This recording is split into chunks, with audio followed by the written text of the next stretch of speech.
BRS కార్యకర్తలకు ఏ కష్టం వచ్చినా వెంటనే అక్కడికి వస్తానని మాజీ మంత్రి సిద్దిపేట ఎమ్మెల్యే హరీష్ రావు భరోసా ఇచ్చారు. షాద్నగర్ నియోజకవర్గ నేతలతో హరీష్ రావు సమావేశమయ్యారు. తెలంగాణ ఉద్యమంలో షాద్నగర్ ప్రజలు పోరాట స్ఫూర్తిని చూపించారని కొనియాడారు. ఎన్నికలకు ముందు కాంగ్రెస్ అరచేతిలో వైకుంఠం చూపించిందని, గెలిచాక చేతులెత్తేసిందని ఎద్దేవా చేశారు. స్వల్ప మెజారిటీతో షాద్నగర్లో ఓడిపోయామని గుర్తు చేశారు. ఎన్నికల్లో ప్రజలకు ఇచ్చిన హామీలు అమలు చేసే వరకు కాంగ్రెస్ను వదిలిపెట్టబోమని హరీష్ రావు కీలక వ్యాఖ్యలు చేశారు. కార్యకర్తలకు ఏదైనా ఇబ్బంది వస్తే వెంటనే ఫోన్ చేయండి, తక్షణమే మీ ముందుంటానని హరీష్ రావు హామీ ఇచ్చారు. ఎవడరా జై తెలంగాణ అనేది దమ్ముంటే రెండు రాని తుపాకీ పట్టుకొని బయలుదేరినాడు.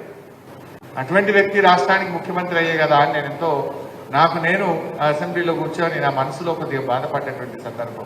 తెలంగాణ ఉద్యమానికి శక్తినిచ్చిన నియోజకవర్గం, పోరాట స్ఫూర్తిని చూపిన నియోజకవర్గం ఈ షాద్నగర్ నియోజకవర్గం.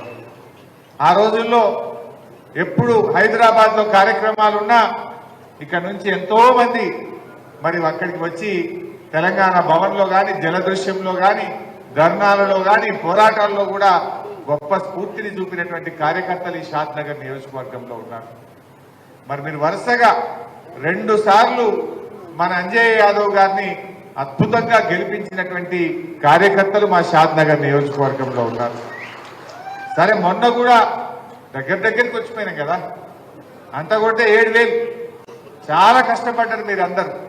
ఆ కాంగ్రెస్ పార్టీ చేసిన మోసపూరిత వాగ్దానాలు అయ్యో అరచేతుల వైకుంఠం చూపించిందిగా. ఇక రాగానే 2 లక్షల రుణమాఫీ, రాగానే